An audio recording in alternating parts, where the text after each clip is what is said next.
Je vais très rapidement vous montrer les différents éléments interactifs de ce formulaire réalisé avec Figma. C'est un wireframe haute fidélité pour un site web associatif. Passionné d'art et de design, welcome! Abonnez-vous à la chaîne pour ne pas manquer nos prochaines vidéos et merci de votre soutien. Quand je clique sur le premier champ de saisie, observez bien ce qui va se passer. Le libellé email se déplace sur la partie supérieure gauche et simultanément va apparaître un curseur qui clignote pour que je puisse saisir mon mail à l'aide du clavier. Je saisis mon mail. C'est mon mail professionnel. Si vous avez besoin de me contacter, n'hésitez pas à le faire. C'est artdesignettherapie@gmail.com. Le champ civilité, c'est un menu déroulant à choix unique avec ici une petite icône. C'est un triangle qui pointe vers le bas. Quand je clique dessus, le menu se déplie et regardez bien la direction de l'icône quand le champ est fermé. Le triangle pointe vers le bas et quand il est ouvert, il pointe vers le haut pour m'inciter à cliquer dessus si je veux le refermer. Quand je reclique sur ce champ déroulant, je peux sélectionner une option parmi les 4 proposées. Chaque option est mise en surbrillance en fonction du déplacement de ma souris. Et pour sélectionner l'option qui m'intéresse, je clique dessus et mon choix devient automatiquement visible à l'intérieur du champ. Et je peux répéter cette interaction pour toutes les options. Je clique sur l'icône, je choisis l'option qui s'affiche automatiquement à l'intérieur du champ et je répète l'opération autant de fois que nécessaire. Le comportement des champs de saisie prénom, nom, adresse, complément d'adresse, code postal, ville et numéro de téléphone est le même que le champ email, c'est-à-dire quand je clique sur l'étiquette, elle se déplace sur la partie supérieure gauche, le curseur clignote et je peux saisir mon prénom. Alors mon prénom c'est Sonia, mon nom c'est le frère Tabib. Vous remarquerez que je peux saisir les majuscules, les minuscules, les caractères spéciaux, le tiret, etc. Je vous montre très rapidement une autre interaction dans le champ de saisie adresse. Je saisis mon adresse, 16 rue de la Paix dans le monde. 16 rue de la Paix dans le monde. Je peux également revenir en arrière avec la touche clavier, effacer une partie ou la totalité du texte si j'ai fait une erreur de saisie, corriger mon erreur et retaper mon texte. Et voilà, ce sont des interactions que je définis sur Figma pour me rapprocher de la réalité. Lorsqu'un utilisateur fait une erreur de saisie, il a toujours la possibilité de revenir en arrière et retaper son texte. Je vous communique mon numéro de téléphone professionnel. Il s'agit d'une ligne française. Je suis enseignante-chercheur en art, design et thérapie, ainsi que designer UX UI freelance. N'hésitez pas à me contacter si vous avez besoin de mes services pour des cours en ligne ou pour des questions spécifiques au domaine de la recherche. Et ce qu'on va prototyper aujourd'hui, c'est ce champ qui a été conçu pour sélectionner le pays de résidence. Alors, comment se comporte cet élément? C'est un champ de sélection à choix unique. On trouve 7 indicateurs visuels qui aident l'utilisateur à interagir et qui suggèrent la présence d'un menu déroulant. Quand je clique sur l'icône, le menu se déplie et la liste de pays s'affiche. Un curseur clignote et il y a une barre de défilement à 7 emplacements. Pour sélectionner un pays, j'ai donc 2 choix. Soit j'utilise la barre de défilement verticale, soit le raccourci clavier. Pour naviguer à l'intérieur de la liste des pays, je clique et glisse vers le bas. Les pays sont organisés par ordre alphabétique. Chaque pays a son propre drapeau. J'ai la possibilité de parcourir toute la liste des pays, de défiler de haut en bas et de bas en haut. J'arrête le défilement quand j'atteins le pays qui me concerne. Et lorsque ma souris survole un pays, il change de comportement. Il est mis en surbrillance. Je survole Saint-Barthélemy, je clique dessus et automatiquement, le pays s'affiche à l'intérieur de la case. Je peux recliquer à l'intérieur de la case, remonter avec la barre de défilement, utiliser le raccourci clavier pour aller plus vite. Dans mon cas, je presse sur la touche S de mon clavier. Un groupe de pays s'affiche avec la lettre S. Je sélectionne le pays en question. Et voilà, on passe à l'application maintenant pour réaliser ce champ. Avant de commencer, je vous explique le processus pour réaliser cette interaction sur Figma. Je dois premièrement définir l'état des composants pour créer un prototype interactif et dans ce cas de figure, j'ai 3 états à créer. Ces 3 états que vous voyez. Deuxièmement, je dois créer la liste des pays. Et la liste des pays, comme vous pouvez le remarquer, elle est vraiment très longue. C'est celle-ci. J'ai créé 260 cases en tout et 260 cases, c'est vraiment long. Et enfin, je dois créer le menu déroulant qui comporte la barre de défilement et le raccourci clavier, mais pas que, j'ajoute les liens interactifs entre les différents éléments. Et en ce qui concerne les états que j'ai créés, c'est-à-dire ici, cette partie-là que vous voyez, du menu interactif des pays, comme je vous ai dit, il y en a 3. Je zoome pour que vous puissiez mieux voir. Donc, 3, c'est-à-dire que le premier correspond à cet élément. Quand je clique dessus, c'est en fait l'état par défaut.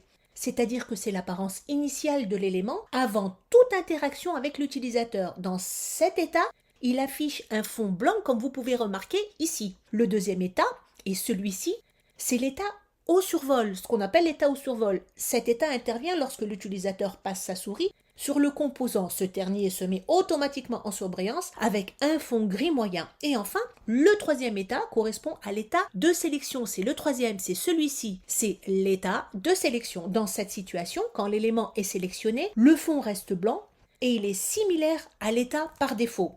Mais avant de passer à l'application, je vais devoir dessiner un écran test pour vérifier si mon élément est bien interactif en utilisant une frame.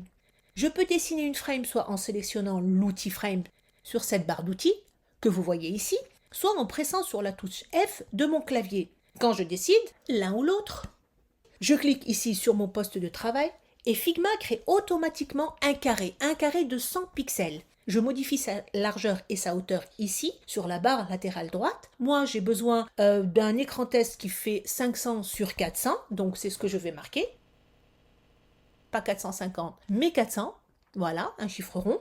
Et qu'est-ce que je fais après ça? En fait, je clique ici pour la nommer. Je veux nommer ma frame. Je vais nommer écran test. Je vais écrire écran test. Ça sera une frame réservée à nos tests. Et qu'est-ce que je fais maintenant? Eh bien maintenant, je vais faire une copie du composant parent pour le déplacer à l'intérieur de l'écran. Et il y a plusieurs façons de dupliquer un élément sur Figma. Dans ce cas de figure, je clique sur l'élément en question et regardez bien, le pointeur se modifie, il se dédouble, ça signifie que je m'apprête à copier un élément. Alors comment je fais? Je presse sur la touche Option de mon Mac ou Alt sur Windows et tout en maintenant la touche Alt enfoncée, je le déplace à l'intérieur de l'écran test. Je lâche le bouton de la souris et l'élément se positionne automatiquement. Je sélectionne maintenant l'écran test et j'appuie sur Present ici pour lancer le prototype. Et maintenant, qu'est-ce que je souhaite? En fait, je souhaite que lorsque j'approche ma souris de l'élément, il faut qu'il change de comportement. Donc je vais voir si ça fonctionne. Eh bien super, l'interaction fonctionne. L'élément se met en surbrillance au survol de la souris. On peut continuer et on passe à l'application maintenant. Alors c'est parti, on va réaliser ensemble tout le processus qui va nous permettre de créer le composant parent, celui-ci, et ses deux variants, le premier et le second, et appliquer un prototype spécifique. Prototyper, c'est créer et paramétrer des liens interactifs. Il faut cliquer ici sur Prototype, puis je clique sur le premier élément, et cette étiquette m'indique le premier lien interactif entre le premier et le deuxième élément. Quand je clique sur le troisième élément, cette flèche m'indique une autre interaction entre le troisième et le deuxième élément, cette fois-ci le premier élément, et le composant parent, il deviendra par la suite le variant par défaut. C'est un élément générique qui sera en fait le point de départ pour créer par la suite la liste des pays que vous voyez ici. Cette liste est créée à partir de cet élément-là que vous voyez, c'est cet élément générique qu'on va dupliquer autant de fois que nécessaire. Cet élément générique est également composé d'un texte générique, liste des pays, et d'un rectangle à bout arrondi pour recevoir les différents drapeaux. Pour créer le texte, je sélectionne l'outil texte qui se situe ici sur la barre d'outils, ou alors j'utilise le raccourci clavier, c'est-à-dire je presse sur la touche T de mon clavier. L'outil texte est sélectionné lorsqu'un carré bleu apparaît tout autour de texte. Je clique sur mon espace de travail, le curseur clignote, je peux saisir mon texte, liste des pays. Et je peux vérifier sur la barre latérale droite si la police de caractère me convient. Ça se passe ici, c'est de l'inter, ça me convient, mais j'ai la possibilité d'en choisir une autre. Pour choisir une autre famille de caractères, je dois tout d'abord sélectionner mon texte. Il y a plusieurs façons de sélectionner le texte. Ici, je double-clique à l'intérieur du cadre bleu qui l'entoure et je clique maintenant ici, à l'intérieur de ce rectangle gris, puis je navigue dans cette boîte jusqu'à ce que je choisisse et sélectionne la famille de caractères qui s'adapte à mon design. Je reclique sur le rectangle ici et je sélectionne Inter car inter me convient. Je peux également modifier la graisse du texte. Je clique sur la flèche descendante ici et dans cette partie, j'ai d'autres graisses à disposition. J'ai du black par exemple, du thin, etc. Pareil, si je souhaite modifier le style, c'est ici que ça se passe. J'ai plusieurs styles à disposition, comme par exemple l'italique. Et enfin, la taille maintenant du texte, c'est du 14 pixels. Je peux choisir une autre taille en cliquant donc ici et je peux sélectionner une taille prédéfinie. Ou alors, j'ai la possibilité de saisir manuellement une autre taille, j'écris 60 par exemple, et automatiquement, les modifications adviennent. J'ajoute maintenant un auto-layout pour ce texte. Je le sélectionne en cliquant sur l'espace de travail, des carrés apparaissent aux quatre coins, je fais un clic droit avec la souris à l'intérieur du cadre, un menu contextuel s'affiche et je peux sélectionner l'option qui m'intéresse qui est Add Auto Layout, ajouter un auto layout. Le plus fréquent pour ajouter un auto layout, c'est d'utiliser le raccourci clavier Shift A sur Mac ou Maj plus A sur Windows. C'est le sésame des designers, le saint graal depuis que Figma a introduit cette fonctionnalité. Ce raccourci permet d'accélérer mon flux de travail et observez bien, je sais visuellement que le texte s'est transformé en un auto-layout lorsqu'un rectangle bleu appelé frame par défaut apparaît autour du texte initial et que ce rectangle est bordé de 4 petits carrés blancs à ses extrémités. Par défaut, mon auto-layout est transparent alors qu'ici c'est blanc. Pour modifier son fond, j'accède aux options de remplissage du panneau de propriété ici, fil en anglais, remplissage en français. Je clique sur le petit symbole plus et Figma attribue du blanc comme couleur de remplissage. On pourra modifier ces paramètres ultérieurement. Je modifie maintenant son width, c'est-à-dire sa largeur. Je veux qu'il fasse du 325 pixels et son height, c'est-à-dire sa hauteur, je veux du 47 pixels.